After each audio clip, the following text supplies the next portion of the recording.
Eh bien salut à toutes et à tous, c'est Anthony Klinger de la chaîne Acadev et aujourd'hui on se retrouve pour une nouvelle vidéo sur Next.js où je vais vous apprendre les conditions et les affichages en Next.js. Vous allez voir, il y a plusieurs choses qu'on va voir dans cette vidéo, notamment la fonction .map JavaScript qu'on utilisait déjà en JavaScript Vanilla.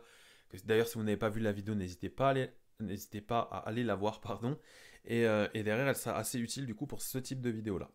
Alors on verra .map, on verra les conditions, on verra comment du coup afficher directement dans votre code des variables, des constantes ou des résultats JavaScript que vous aurez fait au préalable, donc pas dans la partie return mais bien dans la partie code, du coup un peu back on va dire.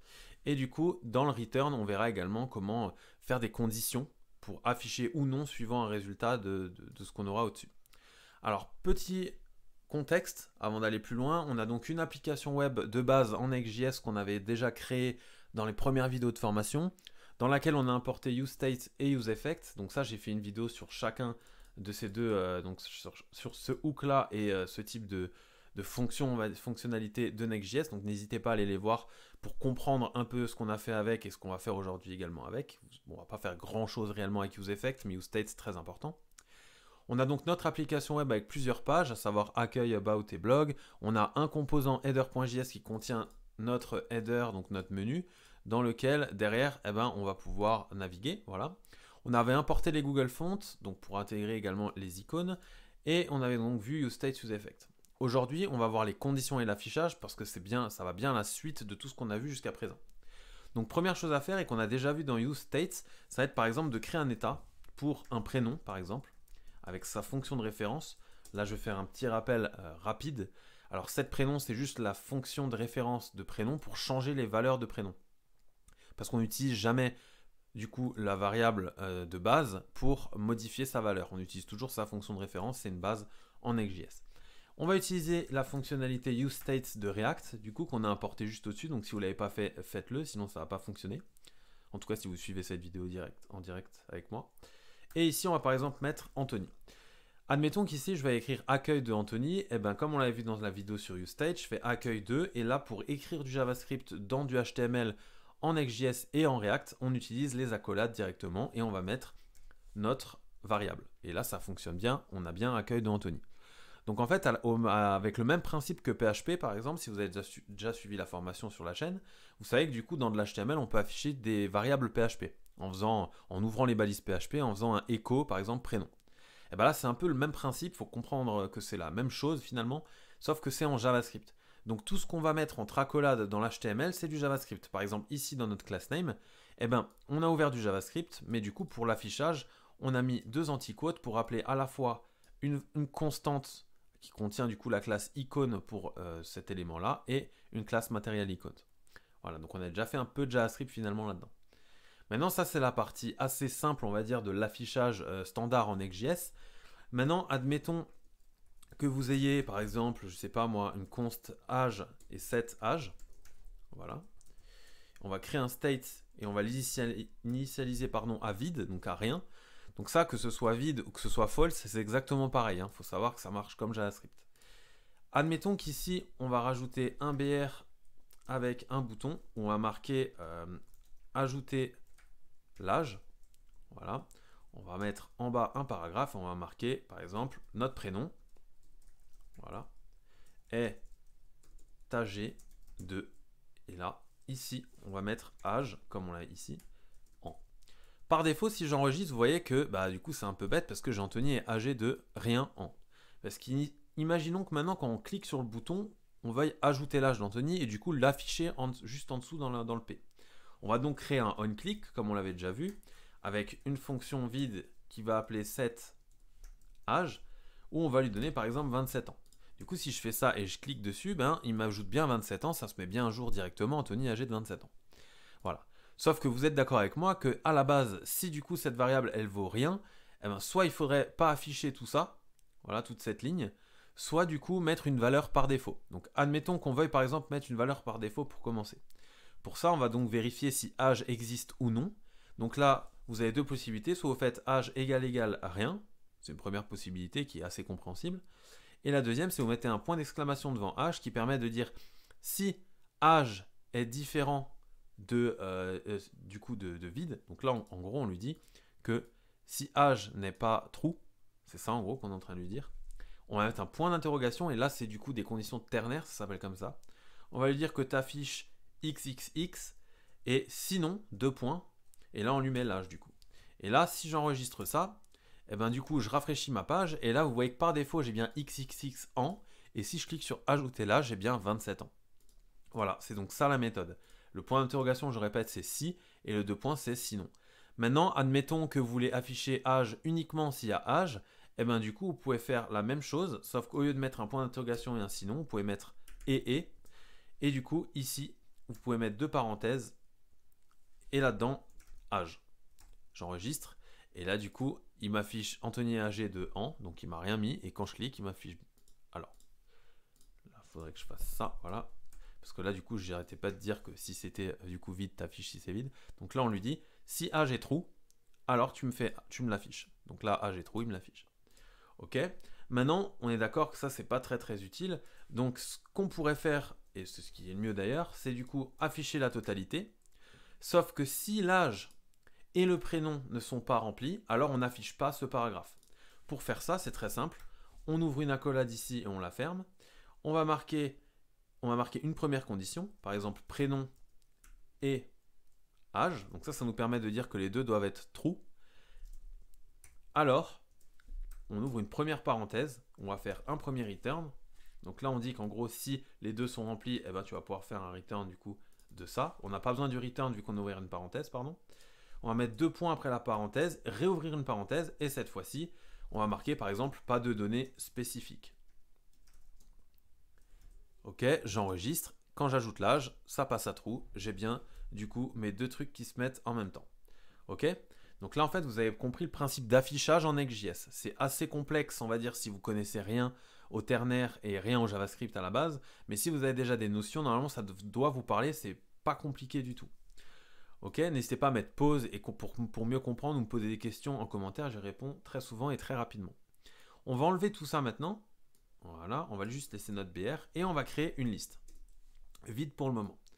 Dans cette liste, on va d'abord créer un nouveau état sur tab, par exemple, et set tab. On va créer un tableau, donc ça on avait également vu dans la dernière vidéo, dans laquelle on va mettre plusieurs objets. Avec un nom qui sera égal, par exemple, à Anthony. Donc là, on va spécifier que c'est bien une string. Voilà. Un âge, où je vais mettre un entier. Et du coup, ici, voilà, on va rajouter 2 objets identiques avec cette fois-ci nom max et âge 24, admettons. Voilà. Et un dernier avec nom Julie et âge 25. Ok. On a donc un objet. Si je fais un console.log de tab et que je regarde ici, on a un tableau de 3 valeurs de 3 occurrences avec nom et âge à chaque fois. Maintenant, admettons qu'on veuille afficher du coup chaque donnée de ce tableau directement sous forme de liste, parce que là, en fait, il pourrait y avoir, par exemple, si on récupère sur une API X lignes, et du coup, il faudrait l'afficher quoi qu'il arrive, à la même manière qu'un for each du coup en JavaScript. Pour ça, encore une fois, on fait du JavaScript dans l'HTML, donc on ouvre les accolades. On va faire tab.map, et ici, on va rajouter du coup un argument de référence, par exemple ici, personne, virgule, et là très important, et je vous montrerai après pourquoi, on va rajouter index, juste ici. On fait une fonction fléchée, voilà, donc ça se met sous cette forme à chaque fois. Et ici, on a plusieurs possibilités. Soit on ajoute encore une condition, par exemple un if, soit on fait un return directement. Non, on ne va pas faire de if tout de suite, on va d'abord faire un return simple. Donc pour ça, on fait juste return, et ici, on va venir mettre par exemple un li, vu qu'on a fait notre liste. Voilà, on va le fermer juste ici. Et on va par exemple afficher comme avant en JavaScript, parce que je rappelle dans un return on est en HTML ensuite, personne.nom. Si j'enregistre et je fais ça, vous voyez que j'ai une erreur. Et cette erreur, en fait, c'est pas une vraie erreur, c'est-à-dire que si je fais play ici, vous voyez qu'en fait ça fonctionne bien. C'est juste un warning qui nous dit que each child in a list should have a unique key prop. Donc en fait, ça veut dire que pour chaque élément d'un point map, il va falloir qu'il ait une clé unique qui permette à Next de comprendre que c'est bien une liste. Et pour ça, on va lui attribuer une key, et là-dedans, on va lui fournir l'index. Voilà. Et du coup, ça fait que si là, je vide la console et je rafraîchis, j'ai plus mon warning. Et ça, c'est très important, notamment parce que vous allez voir que si vous voulez créer un build à la fin du développement de votre application, mais que vous n'avez pas fait ça sur vos points map, eh ben, il vous refusera la création du build. Donc ça, c'est assez important. Donc là, vous avez vu, vous pouvez également utiliser les ID. Par exemple, si j'avais ajouté ID 1, ID 2, ID 3, j'aurais pas eu besoin de chercher index, j'aurais juste mis dans key personne.id. Voilà. Donc ici, vous avez vu, on a juste fait un return de 1li. Mais du coup, vous pouvez très bien, à la place de faire un return, juste mettre des parenthèses et mettre votre contenu à l'intérieur. Ça marche également, on l'avait vu dans d'autres vidéos. Ok, donc ça, on a fait ça ici. Maintenant, comme je l'ai dit avant, vous pouvez très bien faire des conditions là-dedans avant de faire votre return. Par exemple, ici, à la place de faire ça, je vais faire un commande X. Je vais faire ma condition ici. Par exemple, personne.nom est différent de Anthony. Donc là, on va vouloir afficher toutes les personnes qui n'ont pas comme nom Anthony.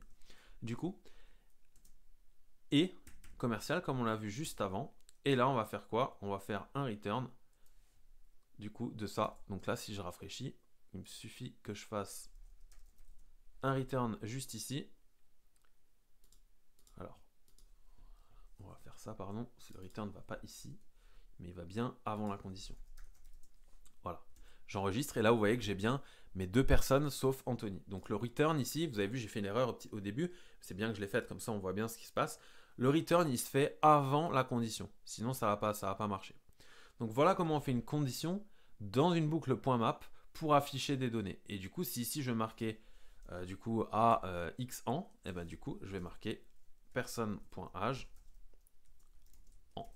Et là, vous voyez que ça fonctionne bien. Je vais enlever ma partie ici.